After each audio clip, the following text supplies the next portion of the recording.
안녕하세요. 인제대학교 디지털학로와 헬스케어학과의 겸임교수 박주용입니다. 여러분들과 금융의 디지털 전환과 핀테크 미래라는 제목으로 크게 두 파트로 나누어서 강의를 진행하고 있습니다. 앞에 파트는 금융의 디지털 전환이라는 제목으로 강의를 제가 업로드했고요. 그 뒤에 있는 핀테크의 미래 부분을 제가 여러분들과 지금 계속 하고 있습니다. 핀테크의 미래 부분은 크게 4개의 파트로 나눠서 설명을 드리고요. 핀테크 기업들의 현재 현황, 그래야 미래를 알 수 있죠. 기존 금융권들의 대응책이 어떤지 그 상관관계에 대해서 말씀드렸습니다. 그리고 빅블러 시대라는 부분, 그리고 플랫폼 독점의 시대라는 내용까지 전달할 건데, 이번 시간에는 빅블러 시대에 빅블러라는 용어를 쓰는 시대가 지금 됐다고 하는 것 같습니다. 그래서 새로운 플레이어들이 어떤 것들이 있는지 그런 얘기들을 좀 나눠볼까 합니다. 이 파트는 금융업체 정체성과 관련된 얘기, 스타벅스 얘기, 글로벌 금융 서비스들이 계속 탄생하고 있는 얘기를 할 건데, 이번 시간에는 첫 번째 시간인 금융업에 대한 정체성 또는 금융업체의 정체성, 이것들을 제가 좀 다뤄볼까 합니다. 첫 번째는 금융강의. 제가 하는 금융강의 핀테크 수업을 제가 꽤 오랫동안 했는데, 이 강의에서 생기는 에피소드를 가지고 제가 여러분들과 얘기를 나눌 거고요. 두 번째는 금융업의 새로운 정체성 부분에 대해서 제가 내리는 것 플러스 시장에서 만들어져 가고 있는 상황들을 제가 함께 말씀드리려고 합니다. 자, 그러면 이제 본격적으로 첫 번째 챕터 금융강의에서 자동차 얘기만 계속 자꾸 한다는 얘기를 한번 해보겠습니다.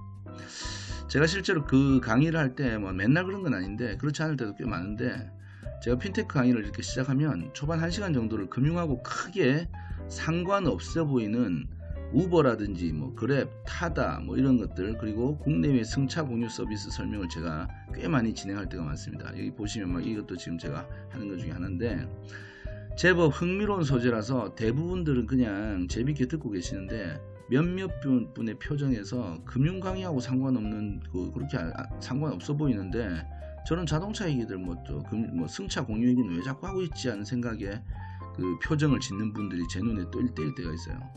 강의를 하다 보면 그 수강하시는 분이 약간 헷갈려 하시는 표정을 읽으면 막 해결해 주고 싶고 이렇거든요. 그런데도 저는 자동차 얘기만 하는 것뿐만 아니라, 이거 자동차 얘기도 그 사람들이 당황해 하는데, 그걸로 끝나는 게 아니라 때로는 화장품 얘기도 하고요. 그리고 어떤 때는 연예인, 엔터테인먼트 산업에 대한 얘기도 막 합니다.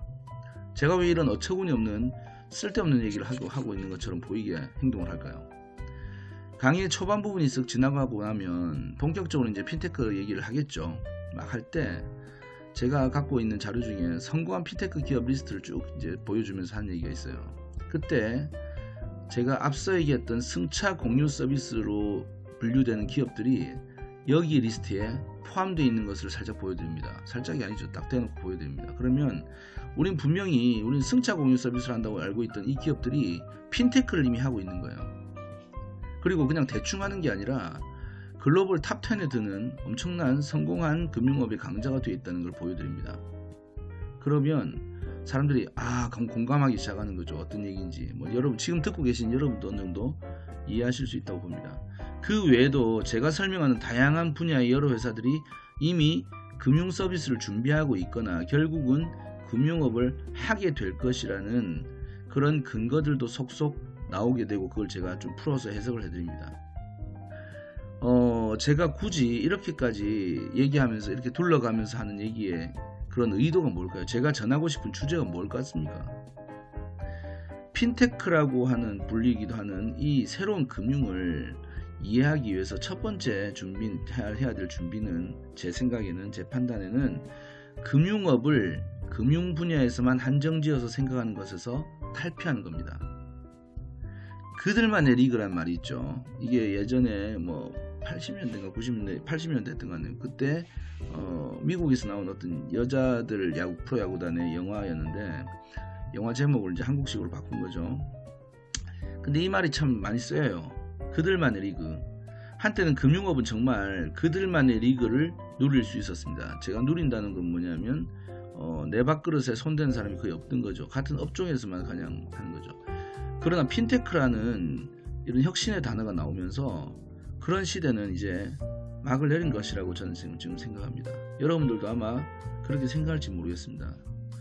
기존의 금융권에서 미래를 위한 대안을 마련하기 위해서는 뭐 그런 목적이든 때론 새로운 금융 서비스를 준비하는 핀테크 스타트업의 입장에서든 또는 그냥 순수하게 여러분들 학생의 경우는 그럴 경우도 있죠. 순수하게 공부를 하는 경우에라도 이제는 금융의 연구를 기존의 금융업계라고 정해진 범위 내에서만 고려하는 것은 탈피해야만 합니다.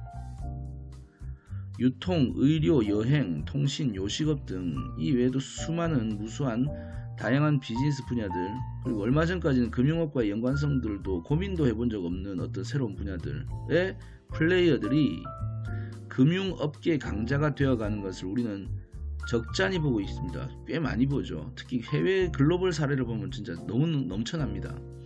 앞으로 우리는 얼마나 더 많이 구경하게 될까요? 이 표를 한번 보시면 잠시 보고 갈까요? 뭐 위에서부터 쭉 내려가는 게 진행의 방향이라고 보시면 될 것 같은데, 처음에는 은행을 개선한다는 말로 돼 있죠. 근데 새로운 은행이 또 지배를 하고 분업이 되고, 기존 은행이 지위가 격화되고 결국에는 어디까지 갑니까? 파괴된다는 얘기까지 하죠. 이게 무서운 얘기입니다. 이런 시대가 앞으로 얼마나 더 뭐 어째 보면 뭐 확실하게 또는 더 뭐 격렬하게 이런 현상들이 일어날지 기대도 되지만 두렵기도 한 시대입니다. 아무튼 그들의 변화와 확장을 깊이 있게 분석하고 판단해 보면, 이런 핀테크를 통한 어떤 변화의 요인들을 보면 미래 핀테크 혹은 금융 강자가 될 가능성이 있는 기업과 서비스가 어느 정도 예측이 됩니다. 만약 그 예측이 된다면 어떻게 될까요? 여러분들이 능력이 되시면 그 예측되는 기업들에 참여할 수 있는 기회도 여러분들이 찾아볼 수도 있을지 모릅니다. 어쩌면 금융의 대안은 비금융 분야의 연구에서 오히려 더 나은 결과를 찾을 수도 있을 것 같은 그런 시대라는 거죠. 저는 개인적으로 좀 전에 말씀드린 그 얘기를 제가 같이 말씀드리면, 저는 그 기회를 받았다가 차버린 바보 같은 사람입니다. 이 카카오의 발전 방향을 이렇게 단계별로 해놨잖아요. 저는 이 동그라미들 중에 거의 제일 앞에 근처쯤에 있는 저 동그라미 위치에서 저는 카카오에 투자 제안을 카카오의 오너이신 분한테 직접 받았던 사람인데, 그걸 거절했던 또 바보 같은 사람입니다.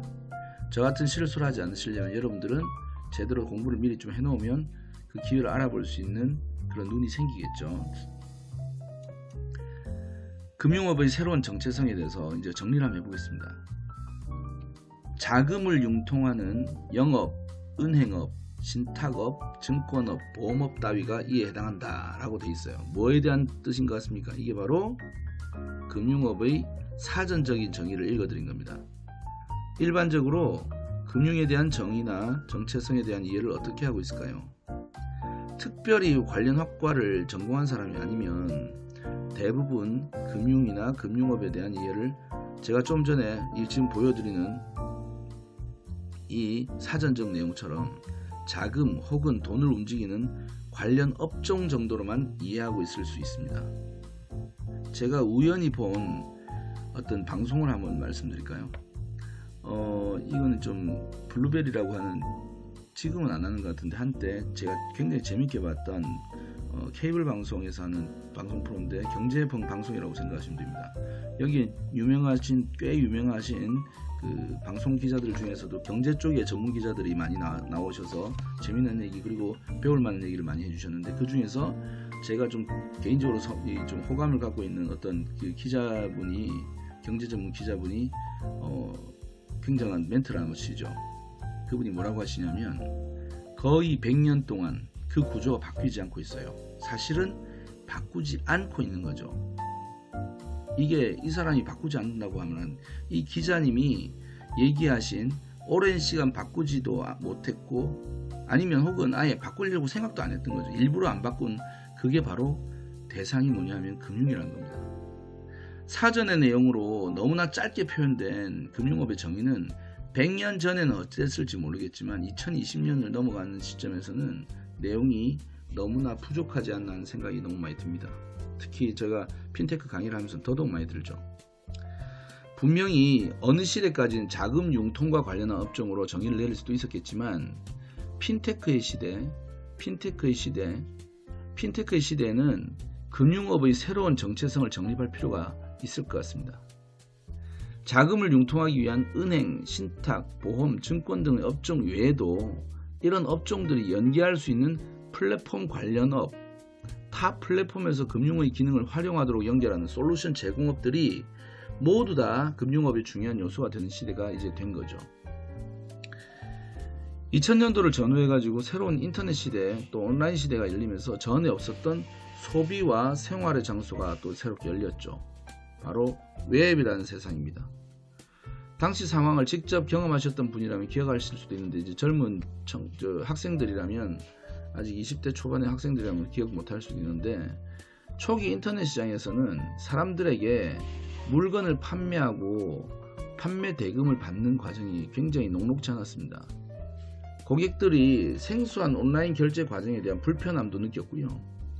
자기 자신의 신용정보나 거래 기록이 남고 저쪽으로 넘어가는 것에 대한 불안감으로 거부감이 굉장히 강했었습니다. 그래서 그 당시에는 인터넷에서 돈을 받고 물건을 구매를 할 수 있게 하거나 결제를 시키는 것이 굉장히 IT 업계 전체의 미션이기자 가장 큰 숙제이고 어려움이었습니다. 그러나 비즈니스는 사람들의 이런 불편함과 불안함을 점차 해소하는 방향으로 발전할 수밖에 없습니다.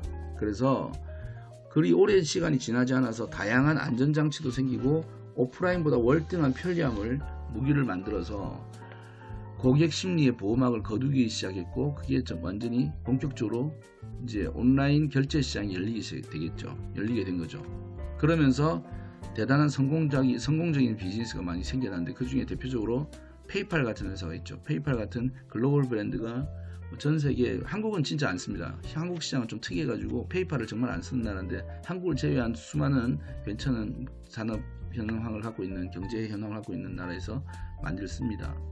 그리고 스트라이프 같은 그 결제 솔루션을 제공하는 서비스도 엄청 크게 되는데 한국 사람들이 잘 모르시긴 한데 이것도 좀 한국에는 아직까지 제대로 서비스가 안 되는데 글로벌 시장에서는 굉장한 성공을 이룬 그런 결제 솔루션 회사입니다. 그리고 다음으로 제가 꼭 소개시키고 싶은 게 뭐냐면 클라르나라는 회사, 이 회사로 대표되는 신용거래하고 좀 다른 방식의 외상거래 방식의 시장이 열리기 시작했습니다. 이걸 BNPL이라고 하는데 Buy Now Pay Later라고 해가지고 이 클라르나라는 회사는 스웨덴 회사인데 이 회사가 만든 이 방식이 어느 정도로 성장하기 시작했냐면 2020년을 지나고 나서는 이런 외상거래 비즈니스 시장이 완전히 수십조의 기업 인수합병으로 이어지는 메이저 업계로 성장하기 시작했습니다. 이런 과정에서 스웨덴의 클라르나라든지 호주의 애프터페이, 미국의 어펌 같은 회사들은 단순히 결제 솔루션 회사에서 금융업의 주 무대가 되는 은행 설립을 하는 과정까지 예상되는 어떤 행보를 계속해서 진행하고 있죠. 엄청나게 많습니다. 이게 한국도 이런 회사가 있느냐 찾아보면 한국은 이런 스타트업들은 없고요. 여기 보이는 네이버나 카카오나 쿠팡 같은 데가 커머스를 끼고서 이런 결제 솔루션들을 보이고 있는데 조금 돌아가는 판이 좀 다르죠. 제 개인적으로 좀 지인이 한 분 계시는데 그분이 어떤 회사의 대표님이신데 그 회사가 저런 클라르나나 어펌 같은 회사가 되기 위해서 한국에서 BNPL 사업을 하시는데 한국 시장은 좀 구조가 많이 다릅니다. 그래서 쉽지 않습니다. 어쨌든 한국에도 이런 BNPL 방식의 서비스를 하고는 있는데 긍정적인 부분도 있고 부정적인 부분도 있어서 이슈는 많죠. 어쨌든 결론을 정리를 좀 하자면 제가 방금 얘기한 업종은 2000년도 이전에는 금융업에서 상상도 하지 못했던 비즈니스입니다. 이런 방식이 없었죠. 이런 게 가능하지 않았습니다. 근데 이제는 분명하게 이거와 관련된 거의 모든 업종들 이거 외에도 많죠. 그런 것들을 다 금융으로 포함해서 이해하고 투자하고 해석하는 시대가 된 겁니다. 만약에 2020년 이후에 새로운 용어 사전에 담길 금융업의 정의를 누군가 정리해야 된다는 미션이 있다면 금융에 필요해서 적용되는 기술업이라든지 여러가지 등등. 자, 여기 표를 한번 보시면 이게 표를 제가 정리한 건데 이게 다른 어떤 자료를 기초로 해서 제가 디자인을 다시 한 건데요. 그나마 좀 약간 이분법을 쓰려고 이분법적으로 나누면 윗부분과 아랫부분, 지금 빨간 부분이 아랫부분이라고 보면 이 아랫부분에 빨간 테두리를 쳐진 부분은 과거에는 금융하고 아무 상관없을지도 모르는 그런 분야들이었습니다. 근데 지금은 이게 금융업이 되는 거죠. 이런 것들이 대부분 어떤 거냐면 금융에 필요해서 적용되는 기술업이에요. 또는 새로운 업종과의 결합을 통해 신모델을 제공하도록 만드는 연결 또는 제휴하는 업종, 그리고 금융이 직접 할 수 없는 솔루션을 제공하는 솔루션 제공업, 금융의 인프라가 필요하지만 여건이 안 되는 경우 필요한 인프라를 제공하는 인프라의 제공업, 비금융업종인데 금융의 특정 기능을 활용하여 새로운 서비스 모델을 선보였을 때 딱히 한 분야로 결론 내리기 어려운 하이브리드 금융업이라고 표현할 수도 있는 이런 것들이 전부 세분화되고 확장되고 하면서 새로운 정의가 돼서 금융업으로 포함되는 겁니다. 제가 개인적으로 이 표를 저랑 같이 수업하시는 여러가지 기업들, 현업 또는 금융업계에 계신 분들한테 제가 장시간 강의를 하면 이 표를 강의 첫 시간 그러니까 첫 시간에 초반에 제가 이 표를 보여드려요. 그러면 처음에 이 표를 보고서 핀테크를 제대로 공부를 따로 하지 않으신 분들은 대부분 어떤 반응이냐면 이게 지금 어떻게 되는지 모르겠는 거예요. 이게 도대체 내가 이게 표가 이래 복잡한 걸 내가 어떻게 나보고 이해하라는 거냐 한 표정으로 보시는데 몇 분을 들여도 시간 몇 분을 할애를 해서 드려도 그럽니다. 근데 이 표를 강의가 다 끝난 뒤에 다시 한번 더 보여드리면 한눈에 받아들인단 말이죠. 왜? 그분들의 머릿속에 금융업의 정체성 또는 금융업의 정의가 바뀌기 시작한 거예요. 이미 바뀌어진 거죠. 그만큼 공부하고 학습한다는 것은 의미가 있는 거라고 저는 생각합니다. 자, 그러면 여러분들도 정리를 좀 해볼게요. 핀테크 시대가 이제 왔죠. 이미 왔고 더 발전하고 있는데 금융이나 금융업에 대한 이해를 위해서는 금융이나 금융업을 금융 안에서만 찾지 말자는 겁니다. 벗어나 봐야 돼요. 또는 아예 포함해서 벗어나는 게 제일 좋겠지만 아예 다른 걸 찾아보면서 금융으로 다시 적용해 보는 게 더 빠른 길일 수도 있습니다. 그 다음에 금융업이 새로운 정체성이 이제 만들어지고 있는데 기존 금융업의 파생 분야, 새로운 금융이 도입된 솔루션 분야, 새로운 파트너를 연결을 통한 어떤 제휴 분야 이런 것들이 계속 정의가 추가될 건데 결론은 뭐냐면 지금 우리가 상상할 수 없는 일들도 앞으로 계속 금융처럼 또는 금융업으로 다 정리가 되고 새롭게 진출하고 새롭게 합쳐질 거라는 예상을 우리는 충분히 할 수 있다는 점을 이해하시면 좋겠습니다.